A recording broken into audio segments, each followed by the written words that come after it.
Welcome to Brave Talks. Today on the show, we have Caralyn Mirand Koch, a confidence crusader, a longtime model friend of mine, and an undergarment expert. We are talking about self-confidence, accountability in the modeling industry and in the advertising industry, what goes on behind the scenes in the modeling industry and advertising industry. And then we also, next Sunday, will have our tips for self-confidence and share the tools that we use to become more confident and to stay accountable to ourselves and mindfulness in our own personal well-being despite our thoughts and the noise. Hi, how are you? Hi, good. So excited to be here. How are you? I am great, thank you. I am so excited to have this conversation with you about what actually goes on behind the scenes in the plus size modeling industry. My first question that I'm dying to know, because the last time I modeled was 3.5 years ago, is what the behind the scenes and the secret on the street is right now in terms of plus size modeling. What are these women doing to get ahead? Whew, loaded question, I would say. I mean, it's kind of interesting. I don't know if you've noticed this, but I've been a curve model for plus size, full figure, whatever you want to call it, model. The term keeps changing, can't keep up, for about 10 years now. And I've noticed that it kind of goes through these trends and these waves of what's important to do, what's important to maintain.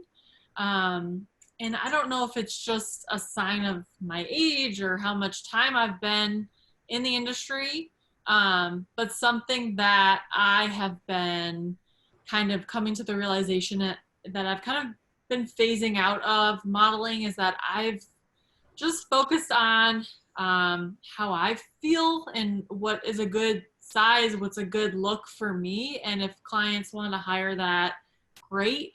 But that's after 10 years of kind of going through and understanding and seeing all the standards. So maybe we can kind of back up a little bit Yeah. into what I've seen in the past. I mean, only speaking from what I've seen, my experiences, it's always been something with me. So when I first got signed, I needed to cut my hair, and then I needed to dye my hair, and then it was too short and too dark. So then I needed to grow it out, and then I needed to put blonde highlights in, and then I needed to gain weight, and then I needed to lose weight in certain areas. And then I was too tan.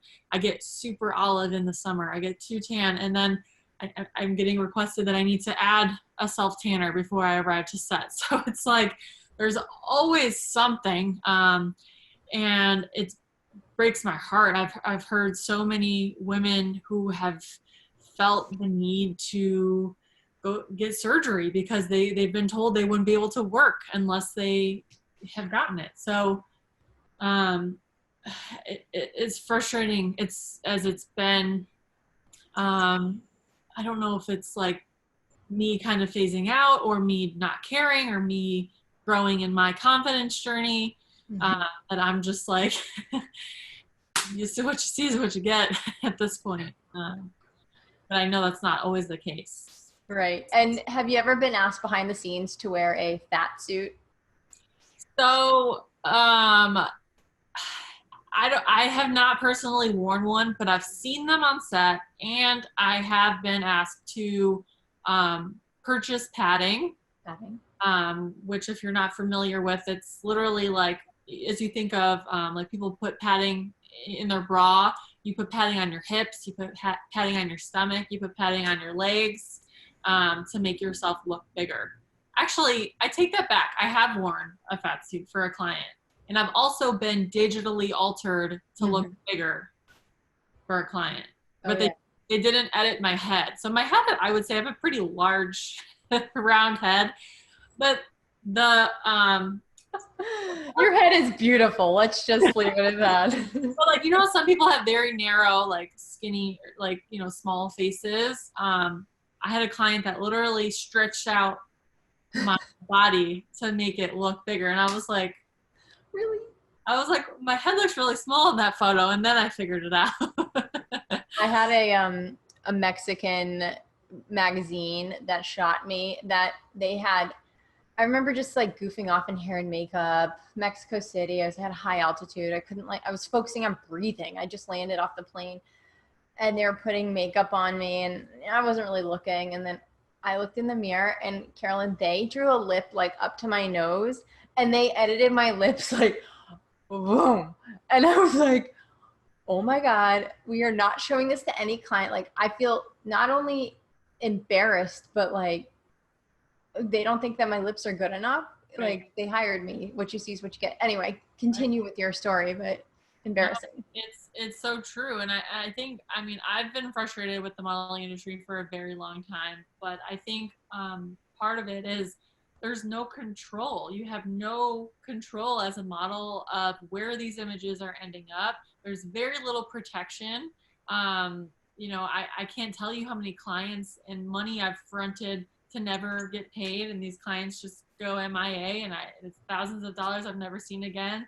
From that aspect to altering my photos to using the photos in places that I would never say okay with. And then another kind of interesting obstacle I've been kind of seeing in more recent years as I've kind of began to grow my audience online, people don't know the difference between a modeling photo and a photo I'm posting on my Instagram. They don't know the difference between, my modeling career and my content creation career.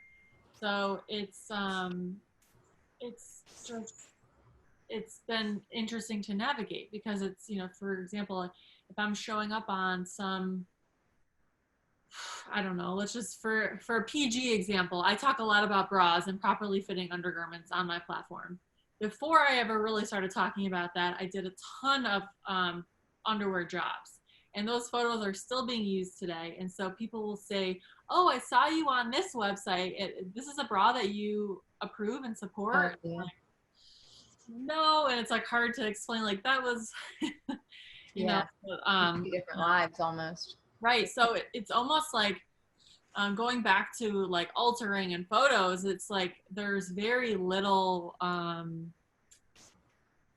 don't know if control is the right word, but it's. Well, there's no accountability. Yes. Accountability. Like we're working or you're working and you are done with your job, pack up and go. Well, you don't have that control or that say anymore. You have zero power in saying, I want my image to look like me.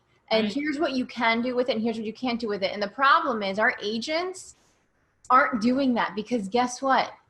We're replaceable. Right. They could find a 17-year-old girl that will do the same job for half the price and then the client will just change that picture. And so, and sorry to barge in on your conversation, but there's no accountability in this industry. And the most important piece, in my opinion, one of the most important pieces of our conversation today is airing that out so that we can hold the industry, the modeling industry, the advertising industry accountable for posting and sharing and advertising what is real life, whether it's, sharing more Black models, and instead of having 4% of the models as Black models that walk the runway during Fashion Week, making it equal. Right. And highlighting what's really important and what's real and not what's perfect to the eye, because I think our eye is actually looking for that unique realness, and that's why authenticity is so viral. Because we're looking for some digit that's messed up in the system and be like, oh, that caught my eye, instead of the seamless experience where nothing disrupts your life. We kind of crave that disruption as consumers. Absolutely. I think another point too that is interesting that I can understand both sides, and I'm sure you can. So more often times than not, when you're modeling clothes or items that are not in production yet. So you're modeling samples, and oftentimes samples aren't final products. So there's a lot of edits and errors that need to be tweaked once the clothes are in production. So I've modeled clothes with giant holes in the back. I've modeled clothes. I'm a 14. I've always been booked as a 14.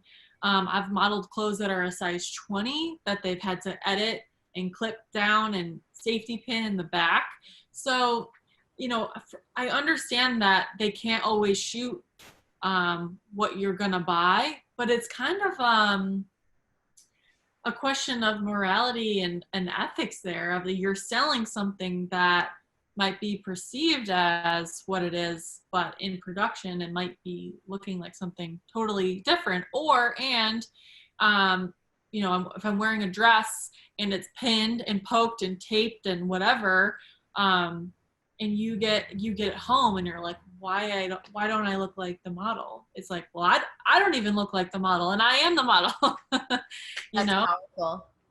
And there's so much work that goes into those images that we see. There's pre-production, there's hair, there's makeup, there's a wardrobe stylist, there's lighting technicians, there's photographers, producers.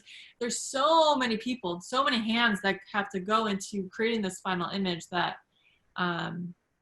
I can now understand how people get it kind of twisted. Like, I'll never be looking like that. Well, I won't even ever be looking like that because I don't have a team of 15 people helping me look like that every day. Right. When I was in the modeling industry, I remember thinking, here's this big campaign that I'm spearheading and I'm the face of, and I was so lucky to get this, and yay, body positivity, love your curves. And at the same time, I was the very person that needed that confidence and that love the most. I felt so disconnected from my body image or from my body, and so connected to the ego mind of my body image and how successful I was with breast implants and full body liposuction, and nobody knew about it. And my agents swept it under the rug, didn't even call me after having surgery, even though they knew about it. And, I risked my life for my ego and to please other people outside of me, and to be beautiful, right? To be beautiful. All of us want that feeling of well-being. I think we mistake well-being for beauty, and it should be the other way around. Like, feeling well should be what defines our beauty, or at least the aspiration of well-being and the journey towards it, because it's not always about the end goal, right? Mm-hmm. So I remember thinking that I was the one that needed it the most. And I also know when I started modeling, my first time plus size modeling, because I modeled at 16 different sizes. I took a train down to Miami. I started modeling here in South Beach, mostly swimsuit stuff in the winter is what you get, some catalog stuff here or there, but mostly swimwear. So in swimwear castings, you go in and you are in a big hotel room or some conference room, and you are asked to strip down and stand in your underwear and give a book to this table of people who are looking at you and asking you to try on these swimsuits, like you said, are oftentimes not in your size. You'd be lucky if they fit in all the right places. They'll be pinned in this and that. And I guess in a way you become desensitized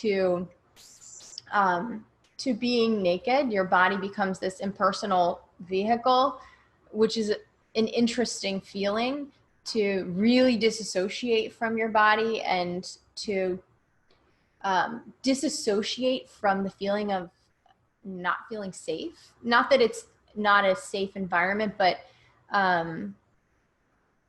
it's just when you're vulnerable and no one acknowledges that, it can feel very unsafe. And I remember being in a whole hotel room of models down here.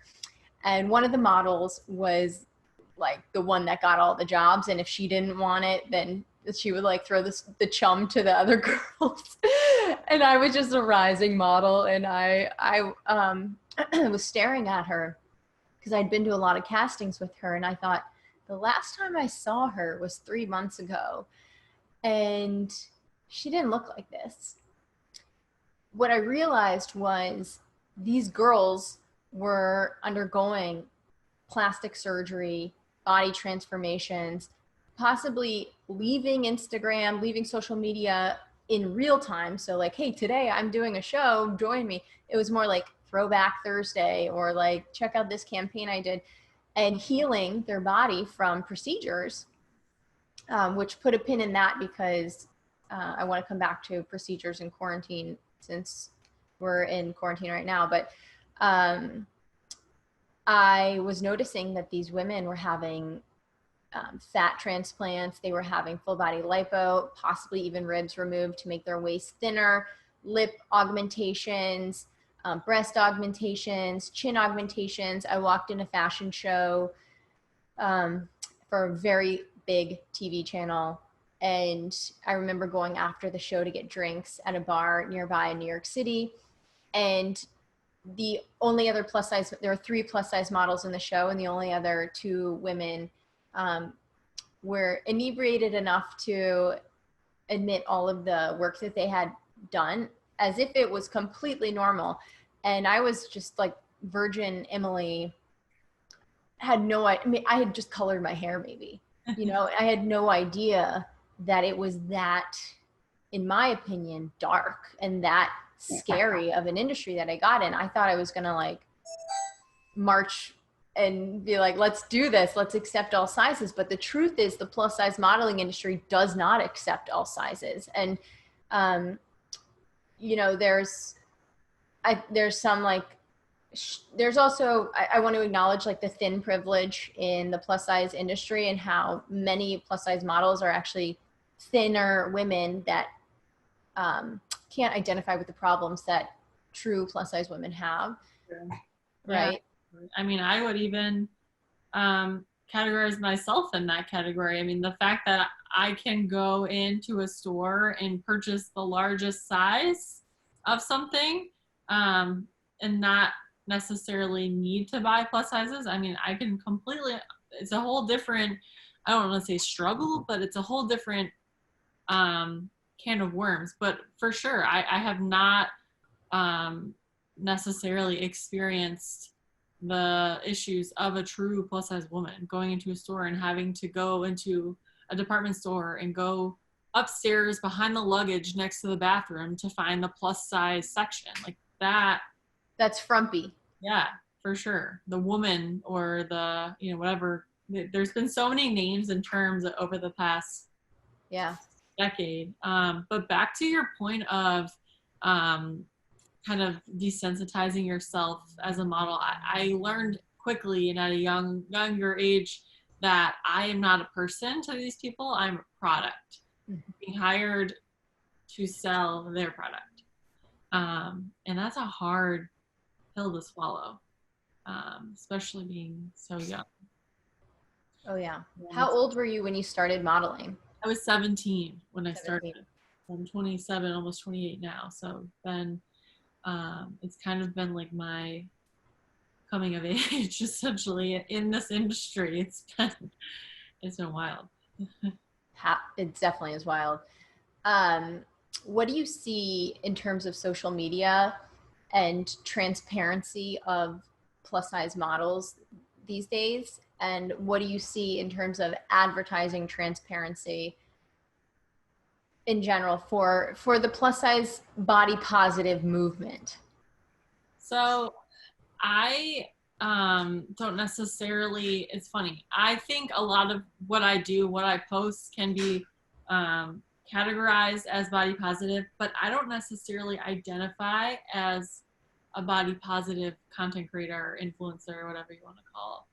I feel like there's been a lot of noise in the body positive space, a lot of great noise, a lot of things that have created a lot of change in the industry. And it's nice to see that size inclusivity is not necessarily a trend anymore. For a long time, it felt like it was cool for everyone to be posting unpublished photos and like, yeah, that's great, but like, how long is this gonna stick around?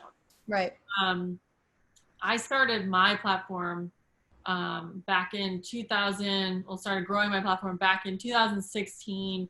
I went to a casting, and the producer, first question he asked me, he looked at me up and down. He goes, "How many followers do you have?" And I was like, so proud. I stood up all tall, and I was like, "I have 10,000 followers." And he like looked and laughed. He laughed in my face, and he was like, "You better step it up, honey." And I was that it's like, you know, you have those like pivotal moments that just like you remember so vividly, and like that for me was the moment like, okay, I'm gonna figure out why is social media important, why does it matter. And for a long time, I talk a lot about trends in the industry.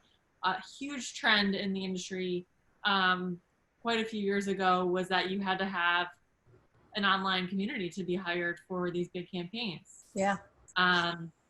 And in hindsight, it's very smart for the brand to do, but they weren't compensating the models for their recognition. They were just compensating for a model, normal day rate. So it's kind of fallen away from um, models needing to have a platform, but I've kind of continued on creating my platform essentially as like the tips and tricks and things that I've learned, oftentimes the hard way, through the modeling industry across all categories, and sharing that onto everyday life. And in respect to your question about seeing models sharing, I feel like there is this weird conception. I don't know if you've noticed this, but a lot of models that I follow, not all, but a lot of models, at least for a very long time, were just posting final images, sometimes with just emoji captions, just a whole feed of beautiful photos. And there wasn't a lot of depth or grit behind it, which is completely fine. Not everyone needs to have everything, you know, but that was something that was important for me, that if I was going to grow this platform, I wanted it to have a little substance, and I wanted it to, I don't know, be a little more relatable, because even I can't relate to the beautiful curated images that I've seen myself in, you know? You have, our audience will, I'm sure, follow you, but you have the most incredible community of supportive women, and you've grown so quickly, and just, I mean, you have what, 250,000 followers or 60,000 followers? Almost. It's been such a privilege to have this audience and grow with them. I mean, I've always been a gal, just an average gal, average size gal, figuring it out alongside everyone else. And that's always been my approach. I founded my platform on kindness, inclusivity, and education, and across all mediums. And it's been fun to learn and grow together. I think a lot of people like to, I don't want to say get on their high horse, but project themselves as a teacher, as an educator, and an expert. And sure, I'll hold that title for a few topics, but not everything. So I think it's important to just be honest that I have things to learn. I'm still learning, and technically I'm considered an undergarment expert, but I'm still learning about it every day, in sharing what I can with my audience. So I don't know what. One of the amazing things about your brand and your social media is that you not only talk about yourself, but you talk about other women who have influenced you. More recently, you shared a post and I'll let you talk about the post, but it really inspired me, and I started following all these women. And I think that this is one of the key reasons why you're so successful with social media. Instead of just buying your followers and likes and whatever, you're authentically sharing. So I'm going to let you share what you shared the other day that inspired me so much. Sure. So again, going back to I want my platforms to be as inclusive as possible. And this past week has taught me the importance of amplifying voices, especially Black voices. And so one of the things that I've been doing a lot of soul searching and trying to figure out what's the best way for me to use this platform in the most genuine way that comes from my heart. And I wanted to shed a little light on some people that have so eloquently been saying things and sharing things and resources that far better than I ever could.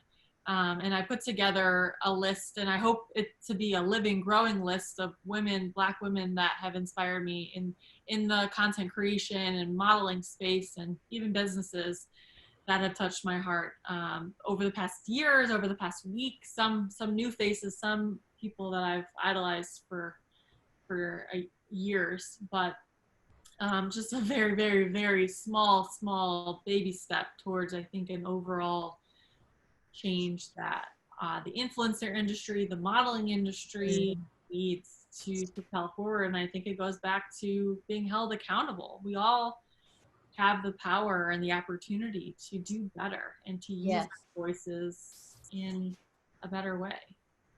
That accountability is so key and so important and so vital to lives. Yeah. So thank you for doing that and for sharing it and for giving us the opportunity to follow those wonderful women.